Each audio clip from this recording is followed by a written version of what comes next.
Hello, I'm Dr. Adrien Hannus, professor of anthropology at Augustana College here in Sioux Falls, South Dakota. This is an exhibit that the Museum Methods class has worked on and installed, entitled Rock of Ages, Stone Tools, Pathway to Human Culture. Very specific reason for that title, because as we have looked at the human ancestry going back about 6 million years in time, we pick up the story about 3 million years ago with humans and their proto-human ancestors beginning to take up pieces from nature, stone material and other materials, and turn those into tools. So the story of humankind becoming a tool-making, tool-using creature is crucial in telling the story of how we developed human culture as an organism.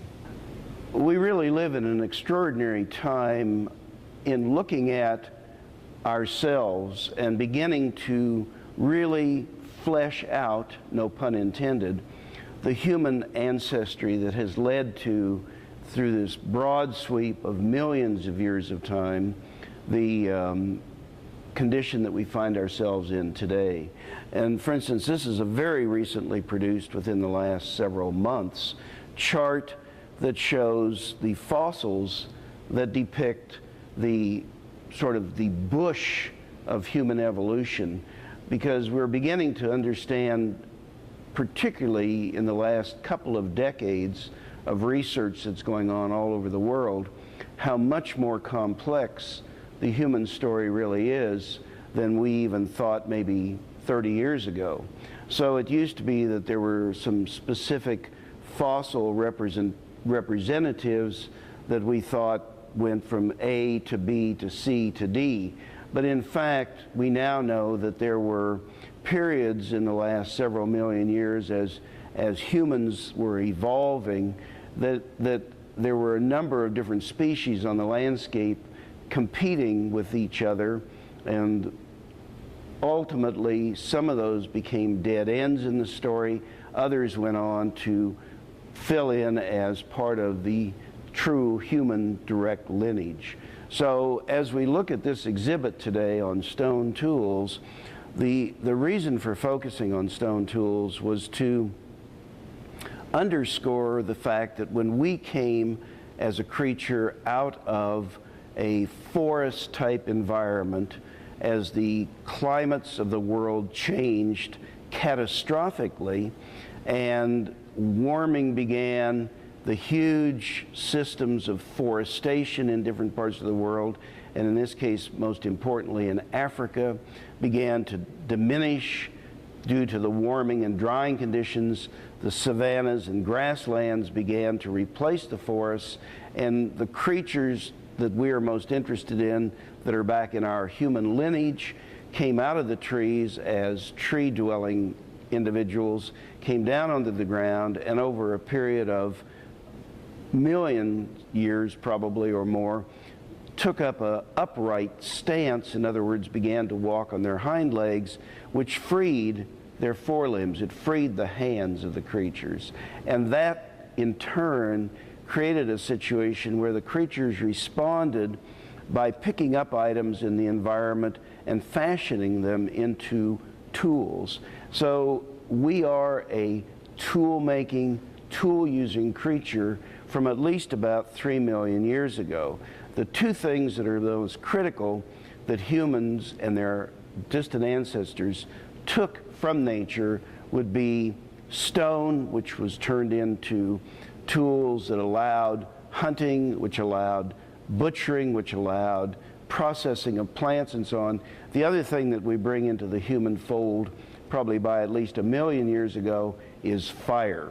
And with the advent of fire, the entire organism explodes in its changes, because then meat can be cooked, day can be extended into night, fire protects us from other predatory animals, but fire itself, in preparing meat and plant tissue, made those items much more nutritious, also killed various disease elements that were in unprocessed meat and plant material, so they were healthier, and in turn, the entire face of this creature, our entire biological organism, changes. We reduce the size of the teeth that we have, reduce the size of the jaw muscles, so on. So we'll walk through this and take a look at some of the main actors that are of the greatest importance in our current human story.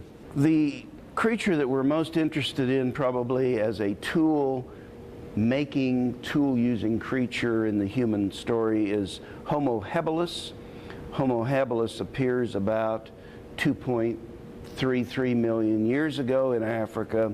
Here we have not only one of the recovered fossil crania, but we also have this wonderful anatomical reconstruction of how believe the individual actually looked in life.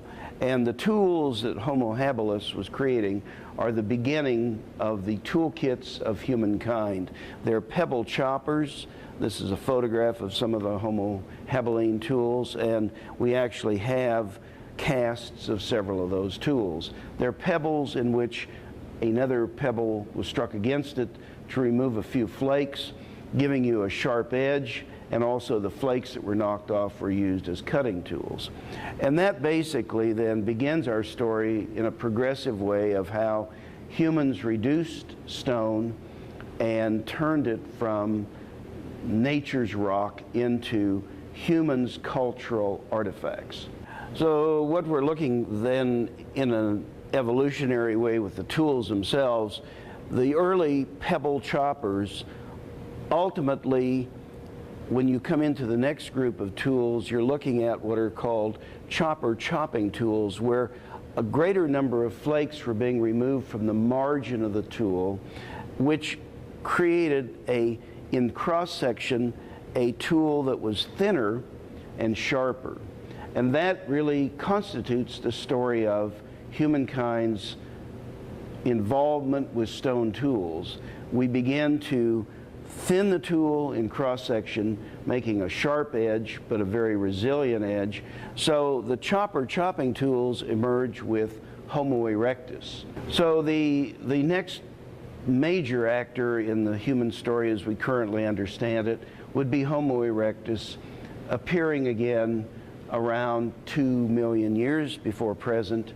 And again, we have a crania here, one of the fossils from China, and then we have an image of the individual. One of these pieces, one of these cobble hand axes, is a tool fashioned by Homo erectus. In the collection over here, we have a couple of actual Homo erectus tools. This chopper chopping tool on the upper left is from China, dates about 500,000 years ago. It's from the site of Chokutien. The next piece to its right on the back row there is a chopper chopping tool from Africa, Homo erectus affiliated, that dates to about 700,000 years ago. Some of these other hand axes then coming down in time are fabricated by the next individuals that come into the story or into this incredible journey of humankind that are associated first with Homo heidelbergensis and then with Homo neanderthalensis. The Neanderthal populations then come forward in time, and Neanderthal sort of leaves the stage about 26,000 years ago as ancient modern human groups are coming into the storyline, and then these crania demonstrate an ancient modern human from about 140,000 years ago. This crania is actually ourselves, modern Homo sapiens sapien. This image is just to indicate that we should never in any way underestimate the effectiveness of stone tools. This particular photo is showing an experimental butchering that was done in Denver a number of years ago on an elephant that had died that was with one of the circuses. The elephant died of natural causes, but the part of the carcass was made available so that we could look at how some of the hand axes that I've been showing you functioned. And of course it was superlative in the effectiveness of these tools. We then have this sweep of images of Dr. Bruce Bradley, who's at the University of Exeter in England, doing a reduction sequence to produce ultimately a tool which is a Solutrean point, a copy of a piece from Europe. Bruce is really one of the master flint knappers in the world. He's been doing this for about 45 years, and he really is unrivaled in his talent.